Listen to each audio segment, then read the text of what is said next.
you heard a couple of presentations that compared two different DACs, which I have not disclosed. And you were able to vote on several polls that I had. Let's check out the results. Okay, so it looks like pretty much across the board, everyone has selected the same DAC. Now, I didn't tell anyone what DAC was it that you selected in order to keep things fun and interesting. See, that's the thing about these comparisons, okay? I shouldn't tell you what you're voting for. I should let your ears decide what is it that you like. I found it interesting that the majority of you selected this DAC that I have here in front of me. Are you ready to know what it is? Let's find out.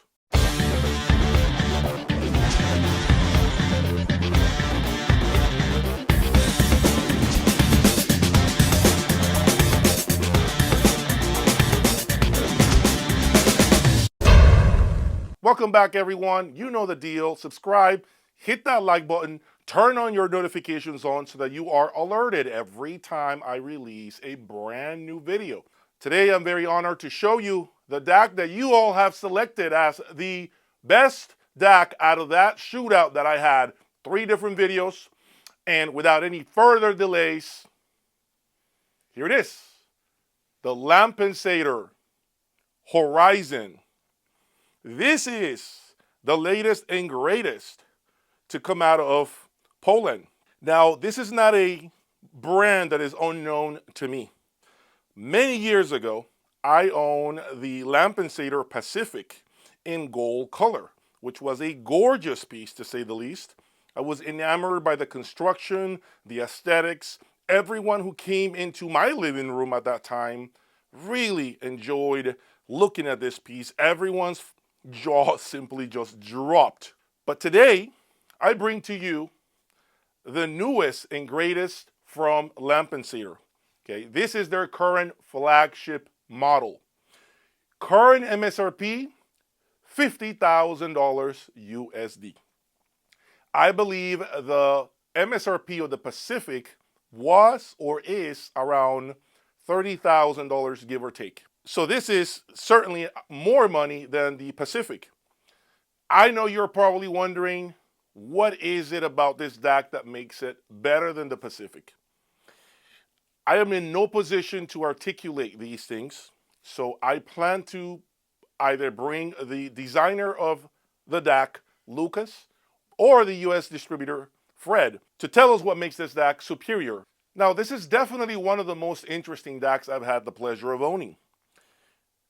And what I mean by that is the fact that, as you can see, you use tubes. It simply adds tubes to the mix. What it does is it takes that digital signal, which we all know can be very bright, can be very digital sounding, and it passes them through these tubes. These tubes are essentially in charge of turning that digital sound into more of an analog sound. Now, does it sound like my Kronos turntable? You know, we might do a comparison in the future to see what these tubes really add to the mix. Now, one of the things that this DAC offers is the ability to tweak it to your liking. This isn't something that solid-state DACs can do because they clearly do not use tubes. So in this case, you can roll tubes. You can make this DAC sound good with whatever your system might be. If you want it to sound a lot more engaging, if you want better mid-range, if you want a bigger sound stage, all you gotta do is change the tubes here. I am not a tube expert, so I am relying on the US importer to tell me what tubes I should be getting based on my feedback to him, based on what I want my system to do.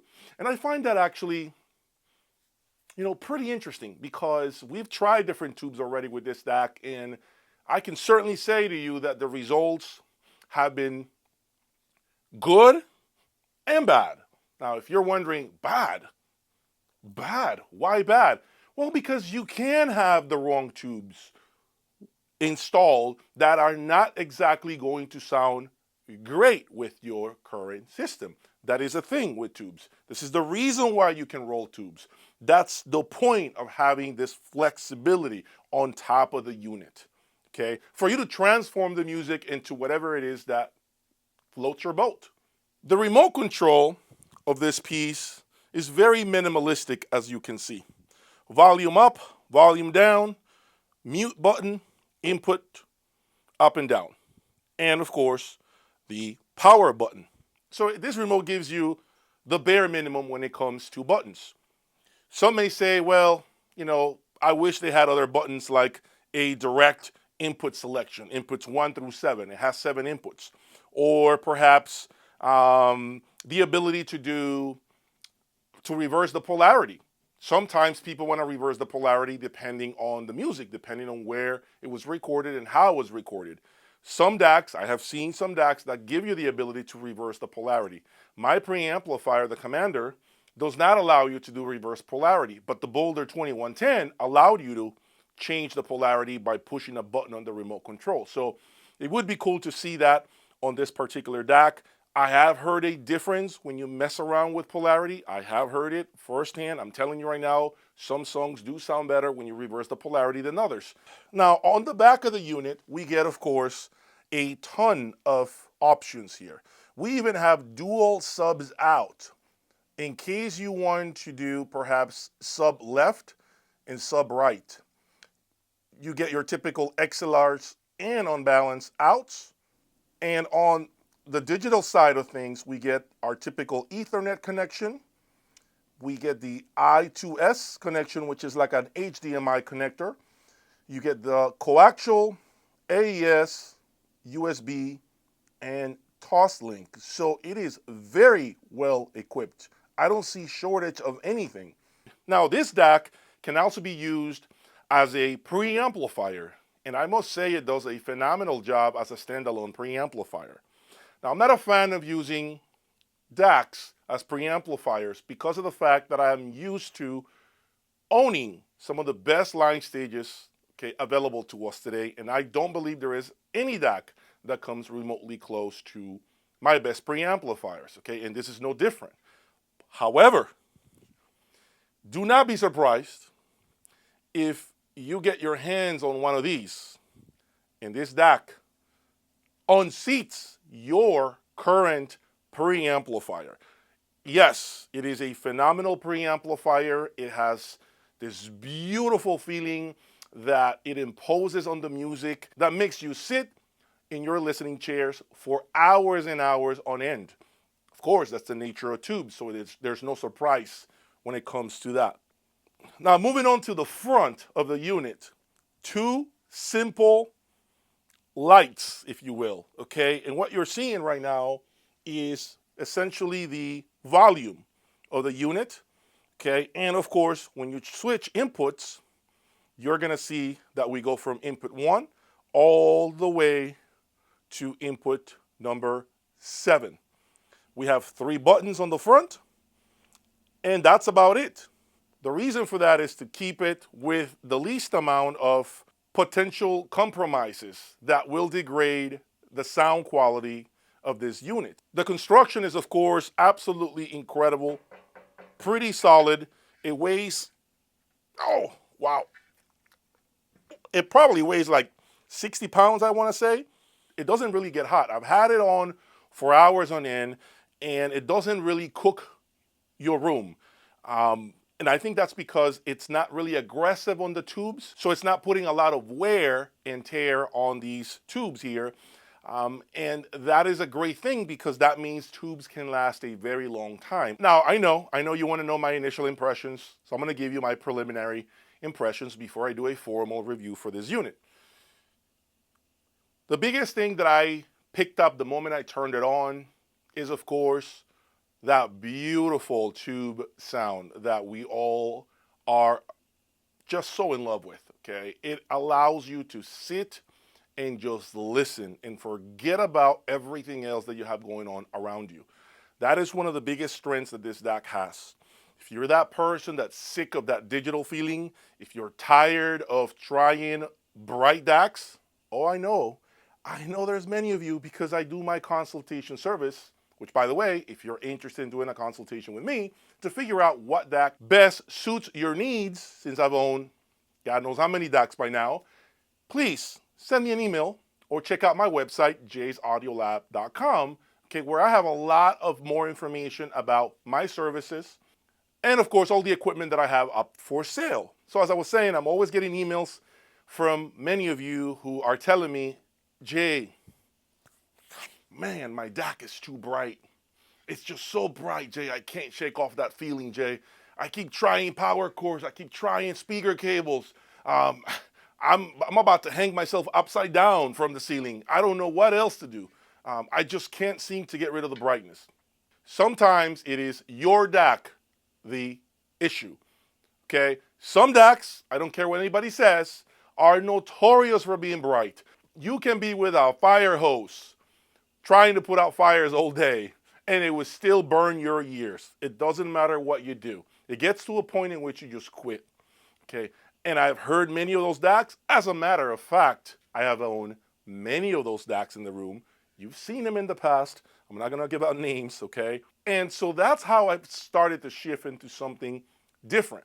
The Lampy is certainly different than what you're used to. It sounds completely the opposite, perhaps, of what you are currently listening to. And that's due to the tubes. Now, does that mean that this DAC doesn't sound bright?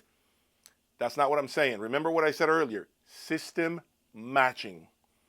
This DAC deserves the attention that you have given your DAC, your current DAC, meaning it still needs a great power cord. You should also try playing with different tubes until you get the sound that sounds the very best with your speakers, amp, and preamplifier. Remember, everything matters. Everything. And so when you're building a system, the most difficult part is not just buying components, pulling out your credit card and swiping it and buying that next component that should fix all your issues. It doesn't work that way. It does not work that way. It's system matching. It's the synergistic effect. That's what I've been working on 24/7 now in my lab, accommodating my system for success. That's what you should be after. The problem is that if you read forums and you read different websites, you are going to get more confused than answers to your questions. Talk to someone who knows. I keep saying this over and over and over and over again. Talk to somebody who has vast experience, who's seen it all, who's tried it all. Everything you see here in my lab, it's mine. Everything that I've had here belongs to me. And this is no different with this DAC. Anyway, I hope you guys are as excited as I am to hear my Lampensator Horizon DAC going forward. We are going to do so many trials with this DAC. We are going to do so many different videos and perhaps even comparisons with other DACs. I've had many DACs in the past, but this is a complete departure from what I have owned throughout the past 3 to 4 years. Now tell me, have you ever owned Lampensator? Are you currently getting a lot of brightness through your system? Is that one of the issues that you have?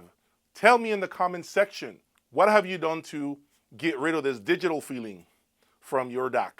I want to know from each and every one of you. That's all I've got, and I will talk to you soon. See you. Peace.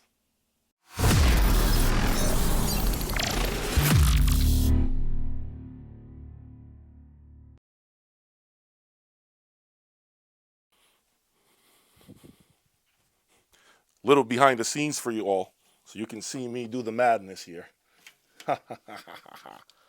Let's get this thing positioned before the review. Some of you all love to see me do this, and have been asking me to add a little more for this type of content. What if I dropped it on top of the Apex? Wouldn't that be something else? I didn't.